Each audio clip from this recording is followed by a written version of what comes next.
नमस्कार दोस्तों, स्वागत है आप लोग का हमारे चैनल मैथ्स मेकर में। तो चलिए आज का सेशन हम लोग स्टार्ट करते हैं। तो जैसा कि आप लोग को पता है, हम लोग डेली रेलवे का क्वेश्चन करते हैं। जो भी इंपॉर्टेंट क्वेश्चन है वो रेलवे का, वो सभी क्वेश्चन हम लोग करते हैं। जो भी क्वेश्चन अपने एग्जाम में आ सकता है, चाहे वो एनटीपीसी का हो, ग्रुप डी का हो, आरपीएफ कांस्टेबल का हो। अगर आप लोग नए हैं तो ज़रूर हमारे साथ जुड़ें, क्योंकि जो भी क्वेश्चन एग्जाम में आता है वो अपनी क्लास से आता है, क्योंकि हम लोग जो करते हैं वो प्रीवियस ईयर क्वेश्चन करते हैं। ठीक है, तो चलिए स्टार्ट करते हैं क्वेश्चन नंबर 1 से। जैसा कि आप लोग को पता है, ये क्वेश्चन इस बार नए बोला गया कि न्यू पैटर्न का था। एएलपी में जो आया था तहलका मचा के रखा था। जबकि आप लोग देखिएगा तो ये ग्रुप डी का पूछा गया प्रश्न है। कब? 2000 जो इस बार जो एग्जाम हुआ है 2022 या 22 में हुआ है कि किस में, 22 या 21 में हुआ है ना, उसमें जो पूछा गया है ये ग्रुप डी का क्वेश्चन है। अब अनुपात देखिए, इस प्रकार का सेम यही क्वेश्चन जो है इस बार के एएलपी में आया हुआ है। जो आप लोग को हम एएलपी का करवाए थे, आप लोग जाके देखिएगा। एएलपी का 25 नवंबर का जो फर्स्ट शिफ्ट होगा, आप लोग को जो वीडियो मिला होगा, फर्स्ट शिफ्ट में ये क्वेश्चन आया हुआ है। एकदम गारंटी के साथ बोल रहे हैं, एकदम सेम क्वेश्चन आया हुआ है। तो और ये जो क्वेश्चन है कहाँ का है? ग्रुप डी का है। इसलिए आप लोग को बोलते हैं प्रीवियस ईयर सभी एग्जाम्स का कर लेना है। रेलवे का जितना भी एग्जाम होता है वो सभी का प्रीवियस ईयर, क्योंकि क्वेश्चन इधर से उधर हो सकता है, हो तो हो नहीं सकता है, होता ही है। जैसा कि पहला ही क्वेश्चन देखिए, जितना भी क्वेश्चन है सभी क्वेश्चन जो है एनटीपीसी और ग्रुप डी का ही रेलवे में पूछा जाता है, और सभी एग्जाम में सिर्फ यही दोनों का। ठीक है, तो पहला क्वेश्चन हमारा क्वेश्चन नंबर 1 है। एक 3 अंकों वाली संख्या इस प्रकार है कि इसके अंकों के इकाई के अंक, दहाई के अंक और सैकड़ा के अंक। इकाई, दहाई, सैकड़ा, इधर लिखते हैं इकाई, दहाई, सैकड़ा। इसका अनुपात दिया हुआ है 1:2:3। इकाई, दहाई, सैकड़ा का अनुपात दिया हुआ है। ठीक है, ये इकाई का है, ये दहाई का है, ये सैकड़ा का है। ये पहले इकाई लिखा है तो इकाई यहाँ लिखे हैं, इकाई हम लोग पीछे लिखते हैं ना, इसलिए हम लोग ऐसे लिखे हैं। ये दिया हुआ इस संख्या और इसके अंकों के क्रम को पलटने पर प्राप्त संख्या का योगफल 1332 है। सेम 1332 ही पूछा गया 25 तारीख के शिफ्ट में एलपी में। ठीक है, संख्या ज्ञात कीजिए, सेम यही प्रश्न है। ठीक है, बस वहाँ ग्रुप डी में पूछा, इस बार की एलपी में पूछा है। अब देखिए, जब बोला इसके अंकों को पलट दे, जैसे कि मानिए कोई संख्या है 489, क्रम पलटने का मतलब हुआ 9 आगे आ जाएगा, 8 वहीं रहेगा, 4 पीछे चल जाएगा। क्रम देखिए पलट गया ना, तो इकाई इस प्रकार से बन जाएगा। तो 1 आगे आ जाएगा, ऐसा बोल रहा है। 2 तो वहीं रहेगा, 3 हमारा हो जाएगा। बोल रहा है जब अंक पलट देते हैं इसका योगफल, हम लोग एक्स बाई मानते तो टाइम लगता है क्वेश्चन को करने में। ठीक है, अनुपात पे क्या मान के देखते हैं क्या बन जाता है, तो आप लोग बोलिएगा कि बन जाएगा, क्योंकि हम एलपी वाला पेपर जब सोल्यूशन करवा रहे थे वहाँ पे करवाए थे। अगर यहाँ पे हम इसको जोड़ेंगे यहाँ पे अनुपात को क्या करेंगे, हटा देंगे। बस दिखाए कि ये अनुपात हमें दिया हुआ है, तो हम यहाँ से क्या करेंगे, अनुपात को गायब कर देंगे। ठीक है, अनुपात से हमें भी कोई लेना देना नहीं है। जब इसको जोड़ेंगे कितना हो जाएगा, ये हो 4, ये हो 4 और ये हो 4, 4 4 4। और इसी का जो मान दिया हुआ इसका योगफल 4 4 4 आया। और एक्चुअल में जिसका योगफल दिया हुआ है 1332 दिया हुआ है। देखिए तो कितना है, 4 या 12, 3 गुना है क्या? हाँ बिल्कुल, 1 अनुपात का मान 3 आ गया। सेम क्वेश्चन एलपी में पूछा है, सेम वहाँ भी 3 आया था 1 अनुपात का मान। हमसे पूछा है संख्या तो कितना है, 3 2 1 मतलब 321 बोल सकते हैं। लेकिन एक्चुअल में क्या होगा, 3 गुना होगा। अनुपात का मान 3 आया तो कितना हो जाएगा, 3 3 दूना 6 और 3 दिया 9, कितना आ जाएगा, 963। यही होगा ना संख्या, 3 3 दूना 6 और 3 दिया 9, 963। तो हमसे यही पूछा था क्वेश्चन में, संख्या ज्ञात कीजिए। तो संख्या हो जाएगा तो संख्या रिवर्स करके दिया हुआ है, लेकिन संख्या ही पूछा है ना। 3 अंकों की संख्या इस प्रकार, इसके अंकों के इकाई, दहाई और सैकड़ा। इकाई ये है, ठीक है, दहाई ये है, दहाई का अंक और इकाई, दहाई और सैकड़े का अंक 3 है। जब इसके अंक को पलट दिए तो ये बन गया, 1 अनुपात का मान आ गया 3, तो इतना अनुपात का मान दिया 963। तो बिल्कुल इसका जो आंसर हो जाएगा वो 963 हो जाएगा। लेकिन कोई ऑप्शन में नहीं है तो हो सकता है इसका रिवर्स पूछा होगा। संख्या जबकि पूछा है तो आंसर तो 963 ही होना चाहिए, लेकिन यहाँ पे रिवर्स ऑप्शन में दिया है तो रिवर्स को टिक कर देंगे। लेकिन ऑप्शन में वो रहता तो हम लोग वही टिक करते। एक्चुअल में तो आंसर ये होगा, संख्या पूछा है, हाँ इसके क्रम को हम पलट देंगे तब हमारा ये होगा। ऐसे मानिए चेक करना है कि ये हम लोग का सही है, हम लोग सही जा रहे हैं कि नहीं, ऑप्शन तो नहीं है। तो बोला इकाई, दहाई और सैकड़ा का अनुपात 1:2:3। इकाई कितना है देखिए तो 3 है, और दहाई कितना है तो 6 है, और सैकड़ा कितना है 9 है। तो देखिए तो नहीं आया क्या, 1 2 3, 1 2 3, 1 काटेंगे तो 1:2:3 आ गया ना। इसका मतलब हम जो निकाले हैं हम लोग वो बिल्कुल सही है। क्वेश्चन में जो पूछा गया है वो संख्या पूछा गया है, तो संख्या जो होगा वो हमारा होगा 963। तो लेकिन नहीं है तो टिक करना पड़ रहा है, लेकिन एक्चुअल में आंसर 963 ही होगा।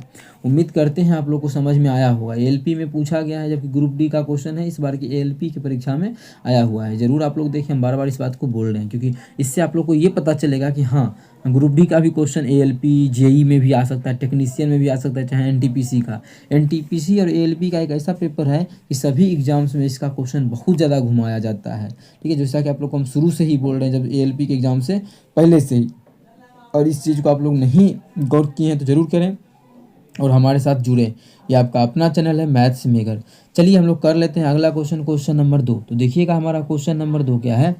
इतना संख्या का माध्यिका निकालने का कल तरीका आप लोग को बताए कि हम लोग करते क्या है बढ़ते या घटते क्रम में इसको सजा लेते हैं।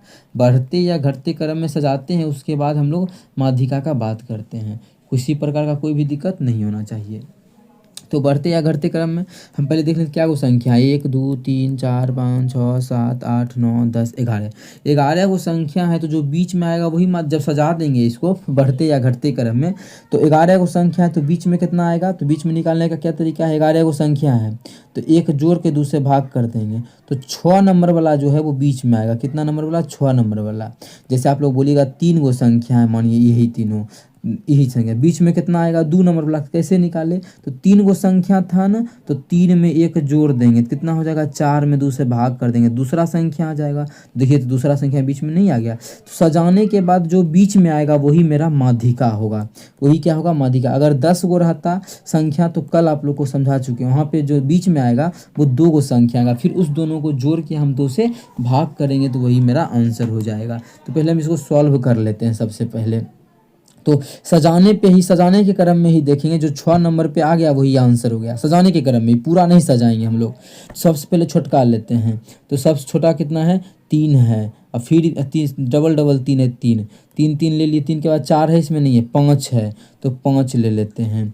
5 के बाद 6 नहीं है, 7 है तो 7 ले लेते हैं। फिर हमारा 8 है, 3 3 8 है, 1 2 3। फिर आगे 9 11 जो भी है, लेकिन 6 को पूरा क्या, 1 2 3 4 5 6। छठा नंबर हमारा पूर गया, तो छठा ही तो हमारा माध्यिका होगा। तो माध्यिका जो हो जाएगा वो 6 हो जाएगा। 6 हमारा ऑप्शन सी में है, तो ऑप्शन सी हमारा बिल्कुल करेक्ट आंसर हो जाएगा। कौन सा ऑप्शन, ऑप्शन सी। उम्मीद करते हैं दोस्तों समझ में आया होगा। अगर अच्छा लगता है तो अपने सभी मित्रों के साथ इस वीडियो को ज़्यादा से ज़्यादा शेयर करें। अगला क्वेश्चन हमारा है क्वेश्चन नंबर 3। देखिएगा क्वेश्चन नंबर 3 क्या है। नीचे दिए गए ग्राफ में ABC प्रकाशन कंपनी की 4 शाखाओं की 2 क्रमिक वर्षों में हुई पुस्तकों की बिक्री दर्शाई गई है। शाखा P2 की दोनों वर्षों की कुल बिक्री, शाखा P4 की दोनों वर्षों की कुल बिक्री का अनुपात बताना है कि P2 का टोटल कितना है और P4 का टोटल कितना है, बस इसका। और बस सिंपल सा बात ही पूछा है। किस साल, शाखा P2 की दोनों वर्षों की, शाखा P2 में दोनों वर्ष, शाखा P2 यहाँ है तो दोनों वर्षों का दोनों को जोड़ देंगे तो कितना हो जाएगा, 5 5 10 की 0 बाकी 1 8 7 15 116 160 है। इसका अनुपात चाहिए हमें P4 की दोनों वर्ष, P4 का दोनों वर्ष, P4 यहाँ है, इसका दोनों वर्ष जोड़ देंगे तो कितना हो जाएगा हमारा 9 8 17। कितना हो जाएगा, 17। हाँ, एगो 0। अब देखिए अनुपात ही पूछा है तो 0 से 0 कट जाएगा। इसका जो आ जाएगा आंसर हमारा वो आ जाएगा 16:17। कितना आ जाएगा इसका, 16:17 हो जाएगा, जो कि हमारा किस ऑप्शन में है, ऑप्शन बी में है। तो ऑप्शन बी हमारा बिल्कुल करेक्ट आंसर हो जाएगा। कौन सा ऑप्शन, ऑप्शन बी। उम्मीद करते हैं दोस्तों समझ में आ गया होगा। कहीं भी किसी प्रकार का कोई भी दिक्कत हो कमेंट करके पूछ सकते हैं। DI का जो भी क्वेश्चन आता है बहुत ही सिंपल और अच्छा क्वेश्चन रहता है, तो आप लोग इसमें नंबर उठा सकते हैं।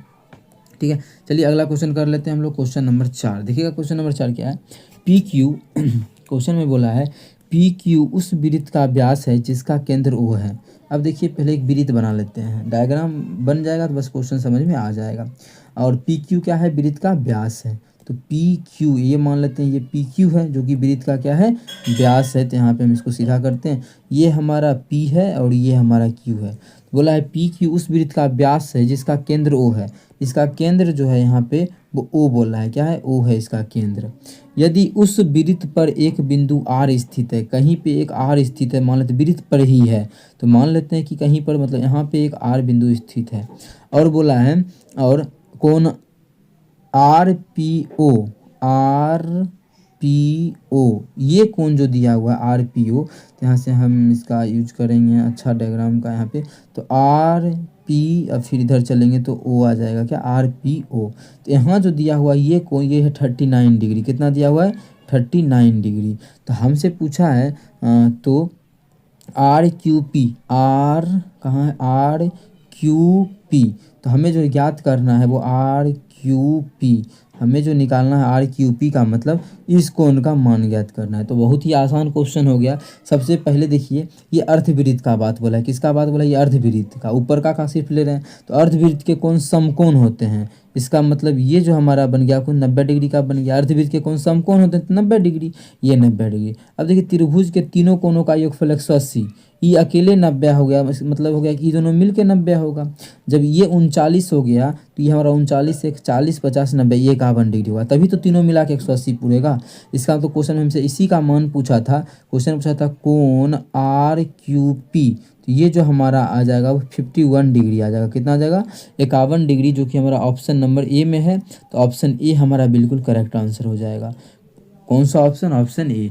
उम्मीद करते हैं समझ में आया होगा। ये भी क्वेश्चन अच्छा था, आप लोग को डायग्राम अगर समझ में आ गया तो क्वेश्चन भी अच्छे ढंग से समझ में आ गया होगा। चलिए हम लोग अगला क्वेश्चन करेंगे, क्वेश्चन नंबर 5। पहले इसमें अगर किसी प्रकार का कोई भी दिक्कत हो, किसी भी प्रकार का हानि परेशान हो तो जरूर कमेंट करके पूछे। ये आपका अपना चैनल है मैथ्स मेकर, और अच्छा लगता है समझ में आता है तो अपने सभी मित्रों के साथ भी इस वीडियो को ज़्यादा से ज़्यादा शेयर करना है। चलिए अगला क्वेश्चन पे चलते हैं, क्वेश्चन नंबर 5। 5 कहाँ गया, 5 का 6 है, अच्छा 5 ही गायब है ना, 1 मिनट देख लेते हैं। ठीक है, ये क्वेश्चन जो है इरेज हो गया है। ठीक है, इस क्वेश्चन में टाइप करने में टाइम लगता है, लेकिन आप लोगों को हम आज के लिए क्वेश्चन छोड़ देते हैं। अगला क्वेश्चन चलते हैं, क्वेश्चन नंबर जो हमारा है क्वेश्चन नंबर 6। क्या है क्वेश्चन नंबर 6, देखिएगा। हमें क्या करना है कि एक हमें दिया हुआ है इतना, यहाँ से यहाँ तक देखिए एक संख्या, ये हमें मतलब एक मतलब बहुपद दिया हुआ है, द्विघात बहुपद। एक हमारा यहाँ दिया है दूसरा, और तीसरा जो हमारा है वो इतना छोटा सा दिया हुआ है ये। ठीक है, तीसरा हमारा ये दिया हुआ है, चौथा जो दिया हुआ है, तीसरा हमारा ये दिया हुआ है कितना ये, और चौथा जो हमारा है, चौथा भी आप लोग देख सकते हैं ये सभी का क्या करना है, हमें बोला है मौसो ज्ञात करने। बिना क्वेश्चन को लिखे सबसे पहले छोटका को पढ़िए, ट्रिक बताएंगे वैल्यू पुटिंग। ठीक है, पहले आप लोग को एक तरीका बताते हैं, उसके बाद आप लोग को वैल्यू पुटिंग तो है ही सबसे अच्छा, वैल्यू पुटिंग तरीका तो आप लोग को हम बताएंगे ही। उसके अलावा भी ये तरीका पहले सीख लीजिए वैल्यू पुटिंग के अलावा। ठीक है, उसके अलावा यहाँ पे देखिए करना क्या है, सबसे छोटका को पकड़िए। सबसे छोटका तो हमारा यही है, माने इसको भी अगर सॉल्व करते हैं तो द्विघात समीकरण आएगा, और इसको भी सॉल्व करेंगे तो द्विघात आएगा, इसको भी सॉल्व करेंगे द्विघात, समझिएगा। इसको भी अगर सॉल्व कर देंगे द्विघात आएगा, इसको भी द्विघात आएगा, इसको भी सॉल्व करेंगे द्विघात आएगा। लेकिन ये द्विघात होते हुए भी छोटा सॉल्यूशन देगा, क्या देगा, ये द्विघात होते हुए भी छोटा सॉल्यूशन देगा। तो हम इसी को पकड़ते हैं। तो क्या है हमारा, इससे क्या फायदा होगा, देखिए 2x² minus 3x² minus 2x, इसमें कुछ कॉमन आएगा क्या, x कॉमन आएगा, कितना कॉमन आएगा, x कॉमन आएगा। तो बचेगा क्या, बचेगा 3x माइनस 2, यही ना बचेगा। अब देखिए मौसो जब निकालने बोला है तो पहला बात, जब सभी को हम चेक करेंगे तो x मिलेगा, सब ऑप्शन तो मानिए इसके अलावा कुछ है ही नहीं। ठीक है, एक नहीं है, मानिए कुछ में अगर सब में इसमें भी कुछ नहीं मिलता, इस आचारों में कुछ नहीं। मौसो क्या होता है पहले समझिएगा, मौसो होता है जो चारों में कॉमन हो, चारों में मिल रहा हो। अगर मानिए चारों में कुछ नहीं मिलता तो एक ऑप्शन मानिए एक भी होता, कुछ नहीं मिला तो एक मिलेगा, वैसा ऑप्शन नहीं है, मतलब कुछ ना कुछ मिल रहा होगा। तो आखिर कुछ ना कुछ मिल रहा होगा तो क्या मिलेगा, इसी दोनों में से कोई मिलेगा, चाहे x मिलेगा चाहे ये मिलेगा, क्योंकि इसका दो ही टुकड़ा हुआ, एक हमारा टुकड़ा x हुआ और दूसरा जो टुकड़ा हुआ ये हुआ, जो आप लोग के नज़र के सामने दो ही टुकड़ा इसका हुआ, एक टुकड़ा x हुआ और दूसरा टुकड़ा ये हुआ। और ऑप्शन में जो है x भी नहीं है, किसी ऑप्शन में तो x भी नहीं है, तो बचा क्या 3x माइनस 2। मतलब इसमें भी जब इसका गुणनखंड करेंगे 3x माइनस 2 आएगा, इसमें भी आएगा, इसमें भी, क्योंकि इसमें आ चुका है, इसमें दुए को एबे किया है, वो x और एगो 3x माइनस 2, x किसी ऑप्शन में नहीं है। और हो सकता है हम ये भी संजोग ले सकते हैं किसी में कुछ नहीं मिलता, जब किसी में कुछ नहीं मिलता तो उस समय तो एक ऑप्शन एक भी रहता है ना, जब कुछ नहीं मिलता तो एक आंसर होता है, एक भी नहीं है यहाँ पर ऑप्शन में, एक भी नहीं है। इसका मतलब हम बोल सकते हैं कि यहाँ पे 3x माइनस 2 एक बचा है, तो आंसर जो हो जाएगा वो 3x माइनस 2 हो जाएगा।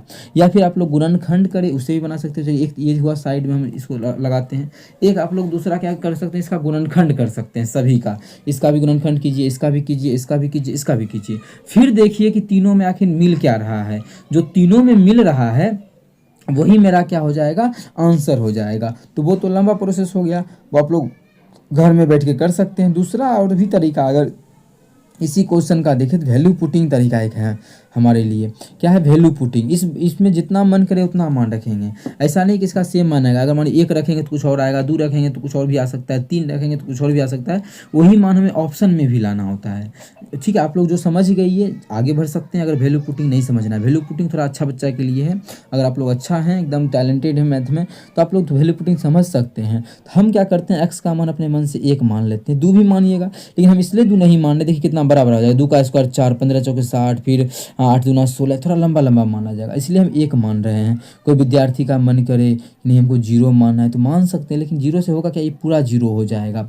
और पहला और दूसरा कि ये ऑप्शन सेम हो जाएगा, ये ऑप्शन सेम हो, 0 पुट करने का माने खत्म, तो ये ऑप्शन सेम ही हो जाएगा ना। तो ऑप्शन भी सेम हो रहा है 0 पुट करने से, इसलिए हम 0 नहीं 1 रख रहे हैं। कितना रख रहे हैं, 1। चलिए पहला हम रख लेते हैं। इसमें 1 अगर रखते हैं, हम रखते जाएंगे उसको मिटाते जाएंगे। इसमें अगर मानिए हम इस मान में 1 रख लेते हैं, तो 1 रखेंगे तो हो जाएगा 15, 15 8 कितना हो जाएगा, 15 8 हो जाएगा हमारा 23। 23 में से 12 जब घटा देंगे तो आ जाएगा कितना, 23 में से 12 गया 23 है, इसमें से 12 घटा देंगे तो क्या 11 नहीं आ जाएगा। तो बिल्कुल हमारा 11 आ जाएगा। जब इसमें मान रखे तो 11 आ गया पहला समीकरण में। दूसरा में रख लेते हैं। दूसरा में हम अगर इसमें रखेंगे, कितना रखेंगे, रख रहे हैं हम लोग एक्स का मान 1 रख रहे हैं। तो चलिए रख के हम लोग एक्स का मान 1 देख लेते हैं। जब इसमें रखेंगे तो जगह 3 1 4, 4 में से 2 गया तो कितना आ गया 2। चलिए यहाँ भी रख लेते हैं, इसमें भी 1 रखेंगे तो 3 में से 2 गया तो कितना आ जाएगा, 1 आ जाएगा। कितना आ गया, 1 आ गया। अगला अगर इसकी बात करें तो हो जाएगा 9 प्लस में इधर 4 है 4, माइनस इधर ही 12 हो जाएगा माइनस में, तो 9 4 13 में से 12 गया तो 1 आ जाएगा। तो यहाँ भी 1 आ गया।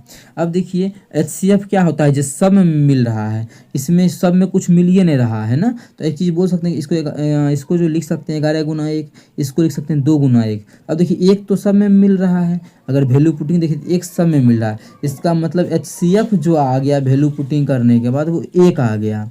अब ऑप्शन में हम 1 रख के देखेंगे, किस एक्स का मान 1 रखे तब ना HCF 1 आ गया। किस में 1 आ रहा है, इसमें रखेंगे तो 1 में से 4 गया तो कितना हो जाएगा -3, तो गलत। यहाँ रखेंगे तो हो जाएगा 3 में से -4 गया तो -1, ये भी गलत क्योंकि 1 आना चाहिए। यहाँ रखेंगे तो 1 में से 2 गया तो क्या आ जाएगा -1, ये भी गलत। ठीक है, यहाँ रखेंगे तो 3 गुना 1 3 में से 2 गया तो कितना आ जाएगा +1, और HCF का कितना +1 आया है ना, मतलब ऑप्शन डी बिल्कुल करेक्ट हो जाएगा। वैल्यू पुटिंग उसके लिए है जो थोड़ा सा समझ रहा है इस चीज़ को, समीकरण को, बहुपद को अच्छे ढंग से, उसके लिए है। नहीं तो आप लोग के लिए हम एक ये तरीका बताएं कि बिना गुणनखंड किए सब छोटका को पकड़ेंगे, फिर ऑप्शन के थ्रू चलेंगे। अगर दोनों ऑप्शन है तो फिर हमको सॉल्व ही करना पड़ेगा, अगर वैल्यू पुटिंग नहीं आता है तो उसके लिए। चलिए आगे चलते हैं, क्वेश्चन नंबर हम चलते हैं। क्वेश्चन नंबर क्या है अगला, 7। अब इसमें भी देखिए क्या इसको सॉल्व करेंगे तो आप लोग क्लास 10th में इस क्वेश्चन को बनाए होंगे, सॉल्व करके काफ़ी अधिक टाइम लगा होगा। अगर कोई विद्यार्थी बनाया होगा तो उसको अच्छे ढंग से पता होगा कि इस क्वेश्चन को सॉल्व करने में कितना टाइम लगा होगा। तो हम लोग को तो उतना टाइम दे के इस क्वेश्चन को नहीं सॉल्व करना है, तो और क्या तरीका है इस क्वेश्चन को सॉल्व करने का, तो समझिएगा। थीटा का मान, ये मान ही पूछा है ना, तो मान ही पूछा है अगर, तो थीटा का मान सबसे हल्का होता है 45 डिग्री रखना।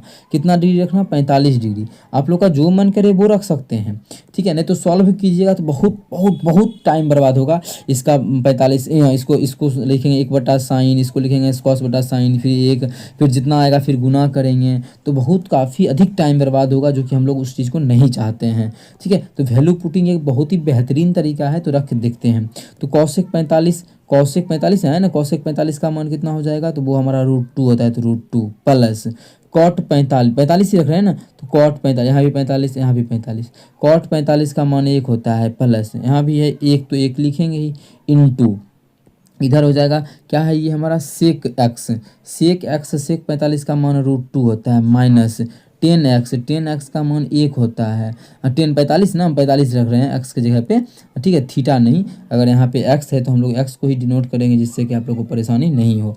और यहाँ -1 पहले से है तो 1 माइनस हमारा ये होगा। जब इसको सॉल्व करेंगे तो हो जाएगा √2 +2, क्या हो जाएगा √2 + 2, और इधर जो हो जाएगा वो हो जाएगा 2 - √2 - 2, क्या हो जाएगा √2, दोनों माइनस में है तो -2। अब देखिए इसको सॉल्व करना बड़ी आसान है, क्या एक बार प्लस है एक बार माइनस है, सेम सेम चीज़ है, तो a² - b², a² का मतलब हो गया √2 का स्क्वायर, माइनस b² का मतलब हो गया 2 का स्क्वायर, ठीक है। √2 का स्क्वायर 2, -2 का स्क्वायर 4, जब इसको सॉल्व करेंगे तो -2 आ जाएगा। तो ऑप्शन जो -2 होगा वही मेरा बिल्कुल करेक्ट आंसर होगा, जो कि ऑप्शन 1 में है, ठीक है। इस चीज़ को आप लोग बेहद ध्यान रखिएगा कि त्रिकोणमिति में भी जो है वैल्यू पुटिंग तरीका लगा सकते हैं, और बहुत विद्यार्थी वैल्यू पुटिंग तरीका त्रिकोणमिति में लगाता ही है, और क्वेश्चन भी बहुत ही जल्द इसको आंसर आता है।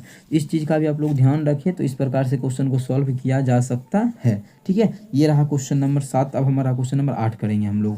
वहाँ पे अगर किसी भी विद्यार्थी को थोड़ा सा भी प्रॉब्लम हानि परेशानी है तो ज़रूर हमारे साथ शेयर करें, नहीं तो चलें अगला क्वेश्चन पे।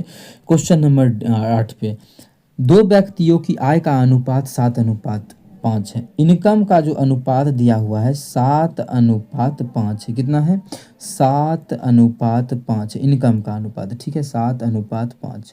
आगे बोला है और उनके संगत खर्च, व्यय मतलब खर्च, व्यय खर्च का जो अनुपात है 9:7 है। उसका जो खर्च का अनुपात है, खर्च का जो अनुपात है वो 9:7 है। कितना है खर्च का जो अनुपात है 9:7 है। यदि वे क्रमशः 1700 और 1100 की बचत करता है, वो वे क्रमशः 17 कितना, हाँ पहले 1700 दिया हुआ तो पहले 1700 लिखेंगे, 1700 और 1100 रुपया की बचत करता है अगर तो प्रत्येक व्यक्ति की असंगत आय ज्ञात कीजिए। सबसे पहले क्या इतना लंबा जाना जरूरी है? नहीं। क्यों? क्योंकि हमसे पूछा है संगत व्यक्ति, देखिए संगत आय ज्ञात कीजिए दोनों व्यक्ति का, तो आय अगर जो भी निकलेगा वो भी उसका दोनों का आय हमको निकालना है। इसका मतलब आय जो होगा वो कितना अनुपात होगा 7:5 के अनुपात में है, होना चाहिए। तो जो भी आंसर 7 मतलब दोनों का आय का हम रेशियो निकालते हैं, जो भी 7:5 के अनुपात में होगा वही मेरा आंसर हो जाएगा। अगर कोई दो गो ऑप्शन ऐसा मिलता है तो फिर हम इसको सॉल्व करेंगे। आप लोग को हम सॉल्व करने का भी आसान तरीका समझा चुके हैं, अगर नहीं समझे तो फिर से समझाएंगे। पहले देख लेते हैं, ये दोनों सेम है, मतलब 1:1 आ गया, गलत हो गया। हमको चाहिए 7:5 तो गलत। इसको जब काटेंगे 2 जीरो से 2 जीरो खत्म, 5 से काटेंगे तो 11×5 = 55, 5×9 = 45, कितना आ गया देखिए तो 11:9 आ गया, तो ये भी गलत हो गया। इसको काटेंगे 5 से काटेंगे तो 5×9 = 45, अब 5×7 = 35, कितना आ गया 9:7। देख सकते हैं आप लोग 9:7, ये भी हमारा गलत हो गया, जबकि हमको सही 7:5। जब 3 ऑप्शन गलत तो चौथा मेरा खुद ब खुद सही हो जाएगा, बिना क्वेश्चन को बनाए, बिना सोचे कुछ समझे, ठीक है। ऐसे हम देखना चाहें तो देखिए 2 जीरो से 2 जीरो, 5×7 = 35, 5×5 = 25, 7:5 हमसे तो यही बोला है ऑप्शन में कि इनकम का अनुपात 7:5 है, तो ऑप्शन जो है वो डी बिल्कुल करेक्ट होगा। आप लोग देखे होंगे बिना हम लोग क्वेश्चन में कुछ भी माने क्वेश्चन को कैसे सॉल्व किए, ये बेहतरीन तरीका है, और आप लोग को मेरे चैनल पे ये तरीका मिलता है और कहीं नहीं मिलता होगा, क्योंकि वो सभी चाहता है वीडियो को हम थोड़ा सा लॉन्ग करें। हम 10 क्वेश्चन आप लोग को बहुत ही जल्दी समझा के भी 30 मिनट 32 मिनट में करवा देते हैं, या कभी कभी 20 मिनट 18 मिनट में भी क्वेश्चन हमारा हो जाता है। तो ज़रूर हमारे साथ जुड़ें, और हमारा जो ऑप्शन हो जाएगा ऑप्शन डी हो जाएगा। ऐसे इसका बेसिक, किसी विद्यार्थी को बेसिक क्या है मतलब और ट्रिक जानना है, कोई 2 ऑप्शन मानिए ऐसा होता है, जैसे कि पिछले क्वेश्चन में कुछ क्वेश्चन ऐसा था जिसमें कि आप करवाए थे 2 ऑप्शन मैच कर रहा था, तो उस कंडीशन में हम इसको सॉल्व भी किए थे, तो वहाँ से भी आप चाहें तो सॉल्व कर सकते हैं। कैसे? तो देखिए सबसे पहले इसको पकड़ लिए, ठीक है। इसको जब पकड़े तो इसको इससे भी गुना करेंगे, 7×7 कितना हो जाएगा 49, तो 49 लिख देंगे। और इसको करेंगे हम यहाँ से भी गुना, 17×7 = 49, तो कितना हो जाएगा 119, 2 को जीरो है तो दे देते हैं, ठीक है। अब फिर इसको पकड़ेंगे इस 9 को, इसको इससे भी करेंगे तो 9×5 कितना हो जाएगा 45, और इसी 9 को करेंगे इससे भी तो कितना हो जाएगा 11×99, कितना हो जाएगा 11×99। अब देखिए इस दोनों के बीच का अंतर कितना है 4 अनुपात का, 45 है और कितना 49 है, 4 अनुपात का अंतर है। और यहाँ नंबर में देखा जाए तो इस दोनों के बीच कितना का अंतर है, बोल सकते नहीं 20,000 का अंतर है, कितना का 20,000 का है ना, 20,000 का। जब इसको काटेंगे तो 1 अनुपात का जो मान आ जाएगा वो 5,000 आ जाएगा, कितना आ जाएगा 5,000 की 500 आ जाएगा, ये 9900 है, ये हाँ 520 2000 का अंतर है यहाँ पे, 2000 का ये मेरा अंतर है, 2000 का 20,000 का नहीं 2000 का, ठीक है 2000 का यहाँ पे हम लिख सकते हैं, आप लोग घटा लीजिएगा तो फिर से कमेंट आएगा विद्यार्थी सब विद्यार्थी विद्यार्थी का, ठीक है। 2000 का अंतर जब काटेंगे तो ये 500 आ जाएगा, कितना 500। अब देखिए 500 जब आ गया, एक अनुपात का मान 500 आ गया, तो यहाँ 7 अनुपात का मान कितना हो गया, 7 पचे 3500 डायरेक्ट देखिए आ गया। और ये एक अनुपात का मान 700 है, तो 5 अनुपात का मान कितना हो जाएगा, 5 पचे 2500। मतलब एक का अगर आय 3500 है तो दूसरा का आय 2500 है, जो कि 35 और 25 ऑप्शन डी में था। तो निकाल के भी बहुत ही आसान है, बिना एक्स बाई माने निकाल के भी आप लोग चाहें तो इस तरीके से क्वेश्चन को सॉल्व कर सकते हैं, और बिना निकाले भी आप लोग को बोले इस क्वेश्चन को हम लोग बना सकते थे, जो कि आप लोग को हम बना दिए। अगला क्वेश्चन हमारा है क्वेश्चन नंबर 9। देखिएगा क्वेश्चन नंबर 9 क्या है। लीमा के पिता की आयु लीमा की आयु की 4 गुनी है। ये लीमा है और ये लीमा के पिताजी हैं, मतलब फादर लिख देते हैं, ठीक है, समझने के लिए। तो क्वेश्चन में बोला है लीमा के पिता की आयु, लीमा की आयु की 4 गुनी। लीमा की आयु की 4 गुनी, अगर लीमा 1 साल की तो अगर पिता जो है वो 4 अनुपात का, बोल सकते हैं 4 गुना या 4 साल का, ठीक है। आगे 4 वर्ष पहले उसके पिता की आयु, 4 वर्ष पहले का कहानी है, मतलब एकरो में -4 हो रहा है 4 वर्ष पहले, तो एक पिता में भी -4। 4 वर्ष पहले जो है उसकी पिता की आयु उसकी तत्कालीन आयु की 6 गुनी है, और उसकी तत्कालीन आयु की 6 गुनी है। उसकी पिता की आयु जो है कब, 4 वर्ष पहले, 4 वर्ष पहले, 4 वर्ष पहले हम पीछे जा रहे हैं, मतलब माइनस लगा दिए, पीछे जा रहे हैं, तो उसकी पिता की आयु इससे 6 गुना है। लड़की का आयु और आयु जो है 1 है, तो अगर पिता जो है वो 6 अनुपात में है, कितना है, 6, ऐसा क्वेश्चन में बोल रखा है। तो पूछा है उसकी पिता की वर्तमान आयु क्या है, तो उसके पिता की वर्तमान आयु का मतलब पूछा जा रहा है उसके पिता की वर्तमान आयु कितना है, 4 अनुपात में है, तो यही पूछा जा रहा है कि उसके पिता की वर्तमान आयु कितना होगा। तो उसके पिता की जो वर्तमान आयु अगर ऑप्शन के थ्रू चले तो कितना अनुपात में है, 4 अनुपात में, कितना अनुपात में, 4 अनुपात में। तो जो भी आंसर होगा वो 4 का मल्टीपल होगा। क्या ये है, नहीं है, ये है, नहीं है, ये है, नहीं है, तो एक ही ऑप्शन 4 का मल्टीपल है। उसका मतलब बोल सकते हैं उसके पिता की आयु जो हो जाएगा वो 40 वर्ष हो जाएगा, ठीक है। ये तो ऑप्शन के थ्रू हुआ, लेकिन हम इसी क्वेश्चन को अगर बनाना चाहे तो किस प्रकार से बना सकते हैं, समझिएगा। जो भी ऑप्शन 4 अनुपात में, ये चीज़ आप लोगों को अच्छे ढंग से समझ में आया होगा, हम समझाने का प्रयास किए हैं। अगर आप लोग दूसरा चीज़ सीखना चाहते हैं यहाँ पे दूसरा तरीका, तो देखिए आप लोग को हम 1000 बार ऐसा एज का क्वेश्चन में करवा चुके हैं। कैसे कि देखिए वृद्धि जो हुआ है वो दोनों, इधर भी 4 साल का कमी और इधर भी 4 साल का कमी बराबर, तो अनुपात भी तो बराबर ही होना चाहिए। इधर देखिए 0 है दोनों के बीच का अंतर, यहाँ 2 का अंतर है, तो गलत है। तो अनुपात को इक्वल करने का तरीका आप लोग को हम सिखा चुके हैं, वो क्या है, तो देखिए इस दोनों के बीच का डिफरेंस कितना है, 5 का, एकरा में भी 5 से गुना कर देंगे, तो नीचे में लिख देते हैं, इसमें भी 5 से गुना करेंगे और इसमें भी 5 से गुना करेंगे। और इस दोनों के बीच का डिफरेंस कितना है, 3 का, 1 और 4 के बीच 3 का, इसमें भी 3 से गुना कर देंगे और इसमें भी 3 से गुना करेंगे। जब गुना करेंगे तो ये बन जाएगा 3 हमारा, और ये हो जाएगा 6 3 18, और ये बन जाएगा 5 हमारा, और ये जो बन जाएगा 5, और ये बन जाएगा 5 चौके 20। अब देखिए बराबर हो गया होगा, तो कितना घट दिए, माइनस हुआ है ना, इधर भी 4 साल इधर भी 4 साल, तो अनुपात भी घटेगा ही। तो कितना 5 से 3 हो गया, कितना घटा है अनुपात में 2, और इधर भी देखिए 20 से 18 हो गया, कितना घटा है अनुपात में 2 घटा है, और एक्चुअल में साल में कितना घटा है, वो 4 घटा है, 4 ही साल घटा है। तो बोल सकते हैं जब काटेंगे तो 1 अनुपात का जो मान आ जाएगा 2 आ जाएगा। क्वेश्चन में पूछा है उसकी पिता की वर्तमान आयु ज्ञात कीजिए। पिता का तो हम लोग 20 अनुपात में बना दिए हैं एक्चुअल में, तो 1 अनुपात का मान 2, तो 20 अनुपात का मान कितना हो जाएगा, 20 दूना 40, कितना 20 दूना 40। अब भी देखिए ऑप्शन डी ही आया। तो ये भी तरीका है, लेकिन एक्स बाई मान के आप लोगों को कभी नहीं करना है क्वेश्चन, चाहे कुछ भी हो जाए। तरीका हम 1000 आप लोग को समझाने के लिए तैयार हैं और समझाते भी हैं एग्जाम में। एक्स बाई अगर मान के आसानी से बन रहा है 2-3 लाइन में तो बना सकते हैं, उसके अलावा जो है यही सब तरीका अच्छा है। प्रैक्टिस कीजिए, एज का जो भी क्वेश्चन है मेरे साथ शेयर कीजिए, हम कोशिश करेंगे उसको आप लोग के साथ डिस्कस करने का, ठीक है। तो अगला क्वेश्चन हमारा क्वेश्चन नंबर 10 है। क्या है, एक परियोजना में 54 सदस्यों की एक टीम एक काम को 35 घंटे में कर सकती है। 54 गो आदमी है, 35 घंटे में कर सकती है, कुल काम इतना हो गया। बोला 18 सदस्य उसी काम को कितना घंटे में कर सकती है, ठीक है। कुल काम 54 गो आदमी 35 घंटा में कर रहा है। अब यही काम सेम इतना ही काम, मतलब इक्वल कर दिए, इतना ही काम जो है 18 गो आदमी कितना घंटा में करेगा, तो x घंटा में मान लेते हैं। जैसे काटेंगे तो 18 तिया 54, जब गुना करेंगे तो x का मान हो जाएगा 35 दूना 70, 35 105, तो 105, मतलब 105 घंटा में जो है 18 गो आदमी उस काम को कंप्लीट कर देगा। 5 घंटा, जो कि ऑप्शन नंबर हमारा सी में है। तो ऑप्शन सी हमारा बिल्कुल करेक्ट आंसर हो जाएगा। कौन सा ऑप्शन? Option C.